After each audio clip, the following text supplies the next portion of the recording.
ইউনিভার্সিটির একজন টিচারের সাথে আমি আপনি বারবার আমার ইউনিভার্সিটি টিচার এই কথা বলছেন কিন্তু আপনি you have to consider me as a social researcher হ্যাঁ শিওর হোয়াই নট কিন্তু আপনি যে ওই জামাত মানে what is your problem I could have my own stand please stop you আপনি আপনারটা বলেন হ্যাঁ আমারটার সময় আপনি ইন্টারাপ্ট করবেন আপনার সময় কথা বলি কিন্তু আপনি আপনারটা বলেন আমাকে জোরালো আমি ইন্টারাপ্ট করব পরে যে আপনি গুমের তালিকায় জামাত নাই এটা জানেন না এটা আমার খুবই এটা আমি কোথায় বললাম বলেছি গুমের তালিকায় জামাত নাই এটা কি বলেছি মিশু ডক্টর নাহিদ ইসলাম খান আপনাকে যে প্রশ্নটা করতে চাই সেটা হচ্ছে যারা সরকারকে ভোট পর্যন্ত যেতে দিতে চায় না তারা সর্বোচ্চ বাধা দিবে এই বাধা দেওয়ার শক্তি কি আসলে জাতীয় পার্টি অথবা নিষিদ্ধ কার্যক্রম নিষিদ্ধ আওয়ামী লীগ বা শেখ হাসিনা বা ফ্যাসিবাদের দোসর তারা ছিল নাকি বিদ্যমান ক্রিয়াশীল কোনো রাজনৈতিক দলও হতে পারে এটার উত্তর একটু পরে দিই মিশু প্রথমে কিছু প্রশ্নের উত্তর দিতেই হবে যে উনি বললেন যে টিচার একজনকে নিয়ে এসছেন হ্যাঁ কোন দলকে সার্ভ করে শব্দের ব্যবহার দেখেন আর এই শোগুলোতে বা এনসিপির সাথে যত শো হয়েছে আমরা এগুলো ফেস করি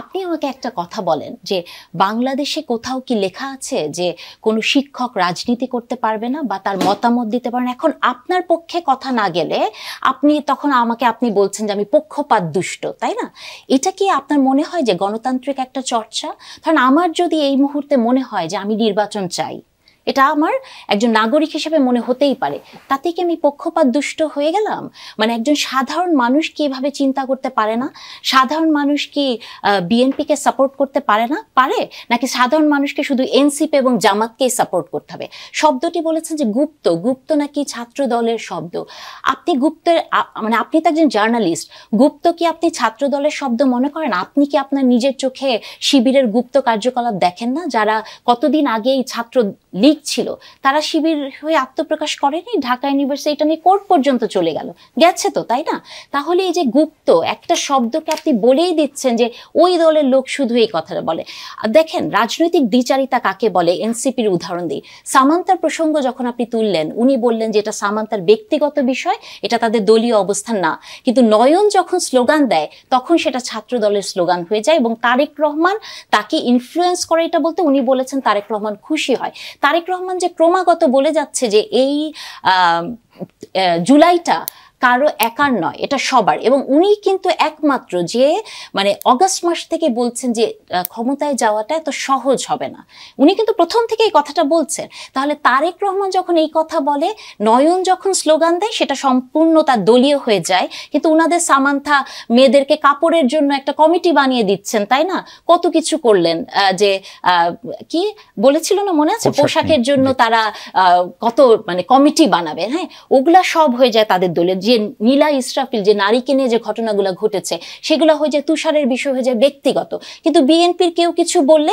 সেটা হয়ে যায় দলীয় আপনি মনে করেন না যেটা রাজনৈতিক দ্বিচারিতা আমি তো মনে করি যে 16 জুলাই প্রথম তারেক রহমানই বলেছিল এক দফার কথা আমি ওনার কাছে বিনীতভাবে প্রশ্ন করতে চাই এটা একটা পেপারে আছে আপনি গুডনেস না বলে একটু ঘেটে দেখবেন আচ্ছা আমি কথা শেষ করি তাহলে কারণ আমিও কিন্তু কোনোদিন মিশু জানে যে আমি কোনো টক শোতে মাঝখানে কথা বলি না আজকে মনে হয় ফার্স্ট টাইম আমি ইন্টারাপ্ট করেছি উনি যে কথাটা বলেছেন ওনাকে আমি একটা বিনীতভাবে প্রশ্ন করতে চাই যে কোটা নিয়ে ওনারা আন্দোলন শুরু করেছিলেন ধরুন 10 দিন পরে শেখ হাসিনা যদি এটা মেনে নিত যদি শেখ হাসিনা বলতে যে আমি মেনে নিলাম বাবারা তোমরা আসো তোমরা সবাই বিসিএস এ চাকরি পাও ওনারা কি শেখ হাসিনার আজ্ঞাবহ হয়ে বিসিএস এর কর্মকর্তা হয়ে যেতেন না যেতেন তো অবশ্যই যেতেন তাই না কিন্তু বিএনপি যে দলটার কথা বলেন 17 বছর বিএনপি এই যে একটা ন্যারেটিভ বলা হয় যে বিএনপি কিছুই করতে পারে নাই বিএনপি তৃণমূলের একজন নেতারও 400-500 মামলা ছিল গুম হয়েছে তাই না আপনি দেখেন এই 17 বছর আগে রাজনীতিতে ওনারা যারা জামাতি ইসলামী করেছেন বা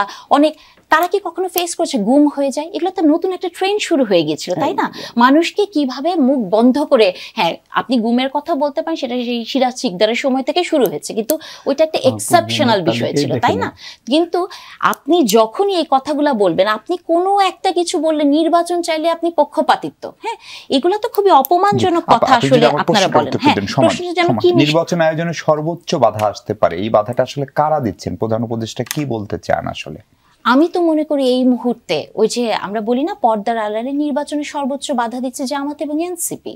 কি করে দিচ্ছে আমি বলি, মুখে বলছে যে আমরা নির্বাচন চাই, কোনো অসুবিধা নেই, কিন্তু আপনি দেখেছেন যে 2 দিন পর পর নতুন একটা ইস্যু আসছে, তাই না? প্রথম ইস্যুটা আসলো কি পিআর, কোথায় থেকে, মানে জামাত অনেক আগে থেকেই বলতো, কিন্তু পিআরটা যে তার একটা রাজনৈতিক অবস্থান, কারণ আপনি দেখেছেন বহু জরিপ হয়েছে। আপনি যদি মনে করেন যে 73% মানুষ বাংলাদেশে পিআর চায়, তাহলে তার মানে ওই 73% মানুষ যারা পিআর চাচ্ছে না তাদের বিপক্ষে।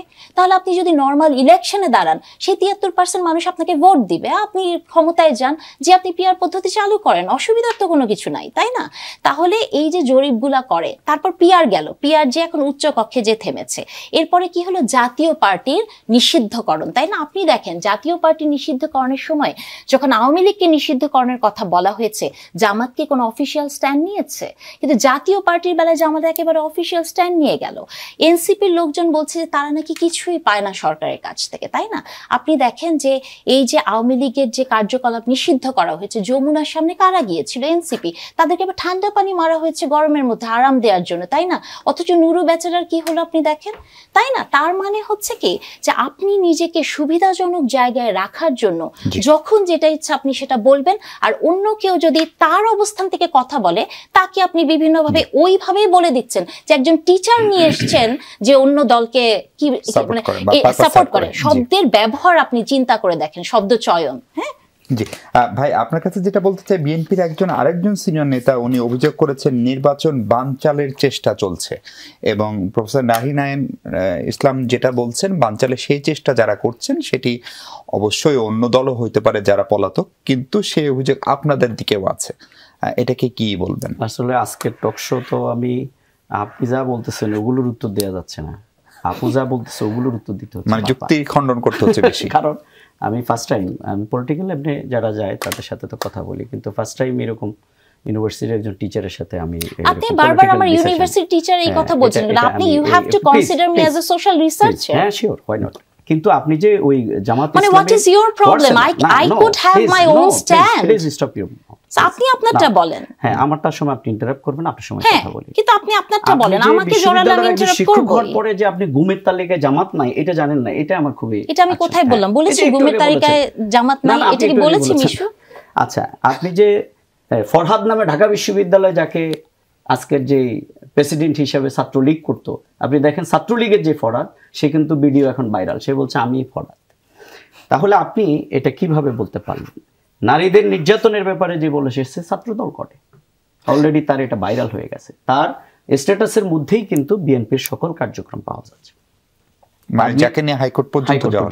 এবং আপনি একটু আগে নিজেই বলেছেন যে এটা হাইকোর্টে গেছে, গুপ্ত সংগঠন বলেই কিন্তু নিয়ে যাওয়া হয়েছে। সেখানে সুপ্রিম কোর্টের রায়কেও কি আপনি অনার করেন না?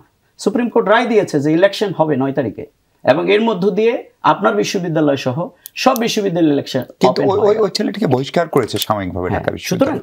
সুতরাং এই যে পিআর পদ্ধতি, আপনি বলেছেন যে পিআর পদ্ধতি নতুন করে নিয়ে আসছে, 133টা দেশে পিআর পদ্ধতি আছে। ইওর একাডেমিশিয়ান 91টা 133 না, ভুল বলেছেন, 91টা। আমি হিস্ট্রি বলে দেব আপনাকে, 133 আছে, আপনি খুঁজুন। আচ্ছা, এরপরে আসেন পিআর পদ্ধতি অলমোস্ট সব জায়গায় সেম না, আমরা বলছি this is the discussional matter. Caretaker সরকার যখন আমরা নিয়ে এসেছি তখনও কিন্তু এটাকে বলা হয়েছে জামাত নতুন কি নিয়ে আসছে, বিএনপি বলেছিল যে বাংলাদেশে নিরপেক্ষ বলতে কেউ নেই, সেই কেয়ারটেকার নিয়েই কিন্তু আমাদের সাথে আন্দোলন হয়েছে। আপনারা এখন সবচেয়ে মোস্ট পপুলার ইস্যু। সুতরাং আজকের পিআর পদ্ধতি জামাত বলেন, দিস ইজ দ্য, আপনি একজন একাডেমিশিয়ান হিসেবে জানার কথা, এটা বলেছি আমার কথার মধ্যে ঠিক মনোযোগ দিয়ে শুনুন। সুতরাং আপনি পরে বলবেন। এরপরে জাতীয় পার্টি, সে আমাকে শেষ করতে হয়। আমরা আওয়ামী লীগ নিষিদ্ধের ব্যাপারে আমরা নাকি বলি নাই, স্ট্যান্ড নেইনি। আওয়ামী লীগ নিষিদ্ধের ব্যাপারে আমরা রাজপথে ছিলাম, মানে যমুনার সামনেই ছিলাম, আমরা সব জায়গায় ছিলাম। কিন্তু জাতীয় পার্টি যে অপরাধ করেছে, উনি তো জাতীয় পার্টিকে জাস্টিফাই করছে। এই হত্যা, গুম, 15 বছরের নির্বাচন করতে না দেওয়ার যে ইতিহাস, এর সব কিছু এই জাতীয় পার্টিকে বহন করতে হবে, এবং অবশ্যই জাতীয় পার্টিকে নিষিদ্ধ করতে হবে। আমরা সবাই চেয়েছি, কিন্তু একমাত্র বিএনপির হচ্ছে একটি ব্যাপারে শুধু হ্যাঁ, ইলেকশনটা দিয়ে দেন যে কোনো ভাবে, আর বাকি সংস্কার দরকার নেই, জুলাই সনদ দরকার নেই, আইন শৃঙ্খলা পরিস্থিতি যাই হোক। আজকের ইলেকশন যদি পেছায়, আপনি বলছেন এনসিপি জামাত, আজকের ইলেকশন যদি পিছিয়ে যায় তাহলে বিএনপির কারণে পেছাবে, কারণ বাংলাদেশে জুলাই পরবর্তী মানুষ চেয়েছিল যে এখানে মানুষ অন্তত চাঁদাবাজি, জুলুম, নির্যাতন, হত্যা, রাহাজানি থেকে বাঁচবে। কিন্তু বিএনপি তার হাতে কত লোক খুন হয়েছে, তার দলীয় কর্মী, পাথর দিয়ে মানুষ মারা হয়েছে। অনেকক্ষণ থেকে আপনার কথা থেকে একটা প্রশ্ন করার নির্যাতন মানুষ চেষ্টা করছে, সেটা হচ্ছে আপনি পিয়ারের কথা জামাত বলছে, কিন্তু জামাত সম্ভবত প্রথম রাজনৈতিক দল যারা 300 আসনে প্রার্থী চূড়ান্ত করে তাদেরকে মাঠেও নামিয়েছে প্রস্তুতি। তাহলে আপনি থিওরিটিক্যালি পিয়ারের কথা বলছেন, পিয়ার করলে তার প্রার্থী দরকার। আপনি মনে হয় এটা ভুল বলছেন, এটা আমি অনেক জায়গায় উত্তর দিয়েছি। পিয়ার মানে কিন্তু প্রার্থী প্রকাশ হবে না, বিষয়টা কিন্তু তা না। পিয়ার মানে হচ্ছে তার প্রার্থী প্রকাশ তাকে করতে হবে। দেন আমি যদি আমাকে প্রফেশনালি রিপ্রেজেন্টেশন আমাকে এটা দেয়, তাহলে আমার এখান থেকে যাবে। আমি যদি আপনি নচেত তো পরবর্তীতে মানুষের এখানে ডাকাত, চোর ও অন্য কাউকে নিয়ে আসবে, প্রার্থীকে অবশ্যই প্রকাশ করতে হবে। এবং আমি আপনাকে এই কথা বলতে চাই যে পিয়ার পদ্ধতি কিন্তু পৃথিবীর সব জায়গায় সেম না। This is the discussion.